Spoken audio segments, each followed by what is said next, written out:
नमस्कार. तू हिरे माझा मितवा ह्या सिरियलच्या आजच्या भागामध्ये आपण पाहत आहोत. खूप छान प्रकारे इथे तयारी केलेली असते आपल्या इशूने तिची डान्स परफॉर्मन्स करण्याची. आणि आता ती देवाचा आशीर्वाद घेत असते. थोड्याच वेळात तिचा नंबरही येणार असतो. मात्र कपटी असणारे ह्या नम्रताने आता इथे ईश्वरीला त्रास द्यायचं ठरवलं. इतके प्रयत्न केले ते यशस्वी झाले नाही. शेवटचा प्रयत्न मात्र आता तिने एकदम उत्तम केलेला आहे.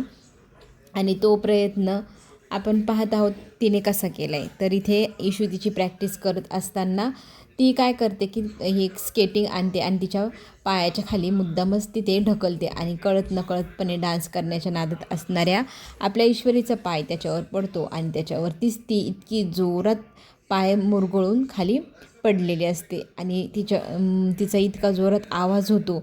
बिचारीला खूप जास्त वेदना होत असतात. आणि ही कपटी नम्रता आता तिथे लपून बसलेली आपल्याला पाहायला मिळणार. आता आपण इकडे पाहू शकतो की देशमुखबाईची जी कपल आहे ते डान्स आणि त्यांचं काही परफॉर्मन्स करायला आलेले असतात. तर आता तिने एकदम छान ॲक्टिंग केलेली असते तेही जोकरची. आणि तिचा नवरा त्याच्यावरतीच छान प्रकारे इथे आपण पाहू शकतो की डिझाईन वगैरे बनवत असतो. आता आपल्या देशमुखबाईला वाटतं की आपण जे कपल पाठवलं ते एकदम भन्नाट आहे आणि तेच जिंकणार. त्याच्यामुळे ती इतकी हुशारीने तिथे बसलेली असते आणि अभिमान वाटत असतो तिला. आपण बरोबर घाव घातला आहे आपल्या अर्णव आणि ईश्वरीला हरवण्यासाठी. ह्या देशमुखबाईने खूप सारे प्रयत्न केलेले आपण पाहू शकतो. तर आता आपण इकडे हेही पाहू शकतो की ईश्वरीला खूप जास्त वेदना होत असतात. बिचारी रडत असते. जोरजोरात हाका मारून ती अर्णवला बोलवू लागते. आता अर्णव तिच्या हाकेला तिथे धावून जातो आणि तो पाहतो तर काय ईश्वरी खाली जमिनीवर बसलेली असते. घुंगरू पायातले तुटून बाजूला पडलेले असतात. ईश्वरी मात्र जोरजोरात रडत असते आणि पाय मुरगळला म्हणून ती जोरात रडतही असते.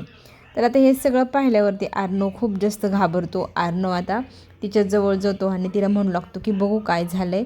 तर तिच्या पायाच्या ज्या वेदना आहे तर इतक्या जास्त असतात आणि त्याच्यानंतर तिच्या पायाला सूजही आलेली त्यांनी पाहिलेली असते. ईश्वरीचं ही अचानक झालेलं ही घटना आहे. ह्या घटनेने खरं तर त्याला खूप मोठा शॉक लागला आहे. नम्रता आपण पाहू शकतो की हे दोघंजणं बोलत असताना गुपचूप तिथून पळ काढते आणि लपत लपत ती तिथून बाहेर पडलेली असते. आता एवढं सगळं करून ती यशस्वीपणे बाहेर गेलेली आहे.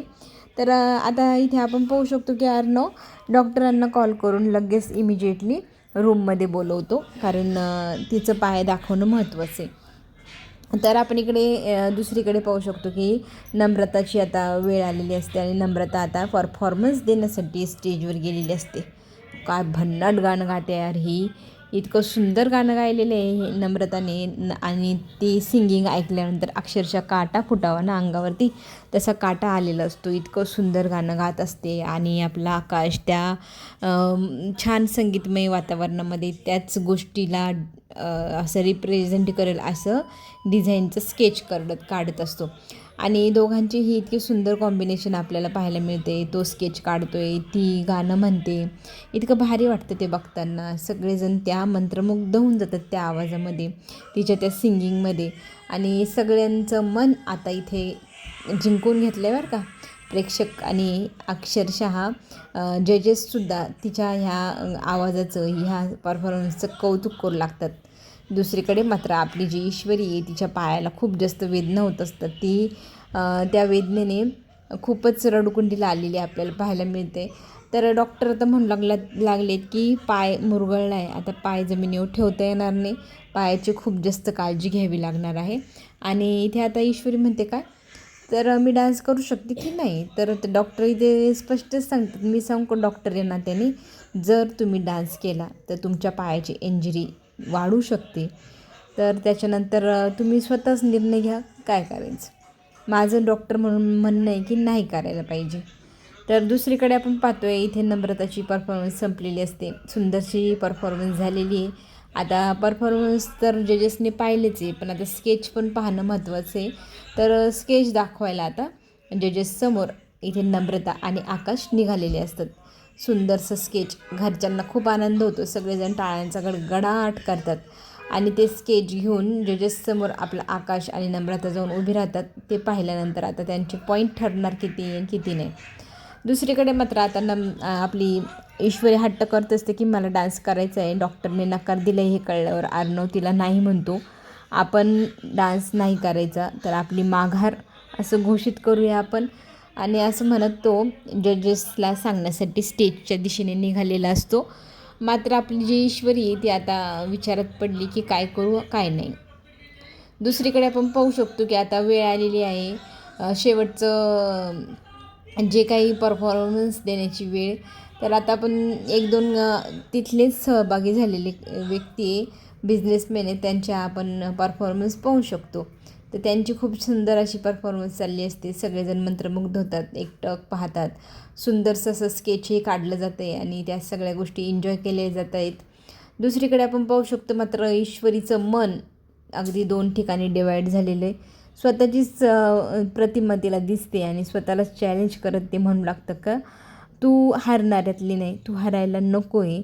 तर इथे आता आपण पाहू शकतो तिचं मन तिला म्हणू लागतं आहे की तू हारणार नाहीस, तू जिंकणारी व्यक्ती आहे, तुला जिंकावंच लागेल. सात्विक फॅशनसाठी जिंकावं लागेल, आपल्या अर्णवच्या आईच्या स्वप्नासाठी जिंकावं लागेल, तिच्या नावाला जागरूक राखण्यासाठी आपल्याला जिंकावंच लागेल. तर आपण लढू शकतो, आपण लढाऊ आहोत, खेळाडू आहोत, आपल्याला लढायलाच हवं. अगदी आपल्या प्रेमासाठी लढणे आज महत्त्वाचं आहे. अर्णवचं मन काय म्हणत असेल, त्याच्या आईच्या नावाची कंपनी डुबायला नको. पैसे किती महत्त्वाचे त्याच्यासाठी या क्षणाला. तो जरी लाख सांगतोय की नाही तू महत्त्वाची आहे, पण आत्ता माझं असं मत आहे की सात्विका फॅशन वाचवण्यासाठी तू लढायला हवंस. आता ईश्वरी तिचं मन पक्क करते आणि स्वतः आता डान्स करण्याचा निर्णय घेतला आहे. अर्णव स्टेजवर येऊन सांगतो की माझ्या बायकोच्या पायाला इंजुरी झाली तर ती नाही करू शकणार डान्स, त्याने घोषित केलेलं असतं. अगदी राकेश पण तिथे आला आहे बरं. आता त्याला बॉम्ब फोडायचं आहे ना, त्याच्यासाठी कसं काय मॅनेज केले बाबा. तर आता आपण हे पाहू शकतो की अर्णव ज्या वेळेला सांगतो की ईश्वरी नाही डान्स करू शकत, ती नाही करणार, त्याच वेळेला आपली ईश्वरी तिथे येते आणि सगळ्यांसमोर म्हणू लागते की थांबा मी करणार आहे. तर आता आपण आपली परफॉर्मन्स आणि आपलं स्केच दोन्हीही करूया, मी तयार आहे असं म्हणत ती अर्णवला विरोध करते. अर्णव नाही म्हणत असतो, ती मात्र तयार आहे, ती करायला तयारी दाखवते. तिचं म्हणणं आहे की मी करू शकते. आता इथे ती तिच्या हट्टाला पेटते. हट्ट तिचा आपण पाहू शकतो तिने पूर्णही केलेला आहे.